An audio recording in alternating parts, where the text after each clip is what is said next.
দিনটি ছিল ভূত চতুর্দশী 14 প্রদীপ, তার সাথে ভূত প্রেতের কাহিনী জড়িয়ে। এটুকুই জানতাম ছোটোবেলায়। জানেন তো, এই দিনটি আসলে না একটু ভয় ভয়ও লাগতো ছোটোবেলায়। নমস্কার, আমি নিহা। আপনাদের সবাইকে প্রণাম জানিয়ে শুরু করছি আমার ইউটিউব জার্নি, অর্থাৎ আমার প্রথম ব্লগ। সবাইকে পাশে থাকার অনুরোধ রইল। আচ্ছা, জানেন কি ভূত চতুর্দশী কী?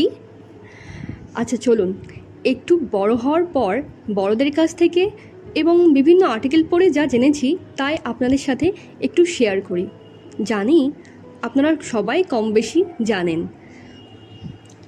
তো মহালয়ায় যেমন পিতৃপুরুষের উদ্দেশ্যে খাদ্য ও জল দান করা হয়, তেমনি কার্তিক মাসের কৃষ্ণপক্ষের চতুর্দশী তিথিতে, বা এক কথায় বলতে গেলে কালী পুজোর ঠিক আগের দিন, পিতৃপুরুষের উদ্দেশ্যে প্রদীপ জ্বালানোর বিধান রয়েছে আমাদের শাস্ত্রে। বাঙালিদের কাছ থেকে এই তিথি ভূত চতুর্দশী নামে পরিচিত। পৌরাণিক বিশ্বাস অনুসারে কার্তিক মাসের কৃষ্ণপক্ষের চতুর্দশী তিথিতে নরকাসুরকে বধ করেছিলেন ভগবান শ্রীকৃষ্ণ। সেই কারণে বাঙালিদের কাছে ভূত চতুর্দশী, এবং পশ্চিম ও দক্ষিণ ভারতের একাংশে এটি নরক চতুর্দশী নামে পরিচিত। এছাড়া বিভিন্ন প্রদেশে এই দিনটিকে নাকি বিভিন্ন নামে ডাকা হয়। জানেন কি, কোথাও কোথাও এই দিনে যমরাজ এবং শ্রীকৃষ্ণের পূজা করা হয়। জানেন, শুধু এখানেই নয়, পশ্চিমী দুনিয়ায় প্রায় একই সময়ে পালিত হয় হ্যালোইন ইভ, অর্থাৎ ভুতুড়ে উৎসব। এটি নাকি 2000 বছরেরও বেশি প্রাচীন। হ্যালোইন ইভের অর্থ হলো পবিত্র সন্ধ্যা। আচ্ছা, কেন জ্বালানো হয় এই 14 প্রদীপ? প্রাচীন শাস্ত্রে এই রীতির নেপথ্যে নানাবিধ ব্যাখ্যা রয়েছে।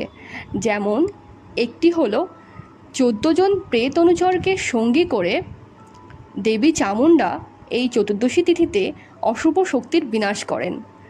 অন্য মত অনুসারে স্বর্গ ও নরকের দ্বার কিছুক্ষণের জন্য খুলে দেওয়া হয়। সেই দরজা দিয়ে নাকি পরলোকগত আত্মারা মর্তে ফিরে আসেন। এই তিথিতে নাকি দৈত্য রাজা বলি অসংখ্য অনুচর সহ ভূত প্রেত নিয়ে মর্তে নেমে আসেন পুজো নিতে, এবং সমস্ত ভূত পিশাচ প্রেত থেকে বাঁচাতে এবং সমস্ত অশুভ শক্তিকে বাড়ি থেকে তাড়াতেই নাকি এই 14 প্রদীপ জ্বালানো হয়। তো দেখুন, প্রদীপ গোছানো হয়ে গেছে অলমোস্ট। চলুন এবার প্রদীপগুলোকে জ্বালিয়ে দিই।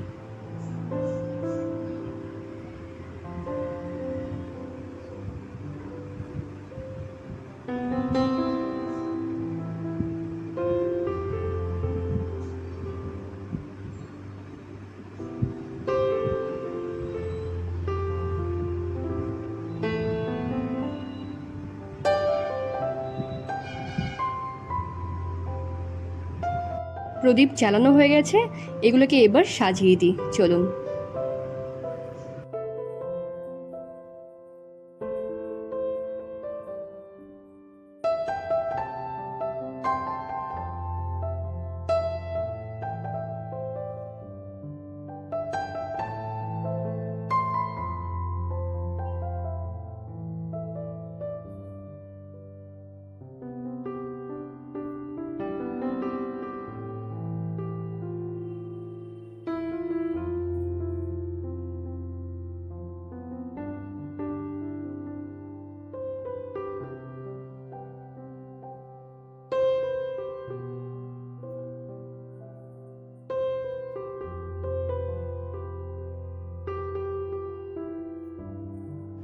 তো এখানেই আমি আমার ব্লগটাকে শেষ করছি।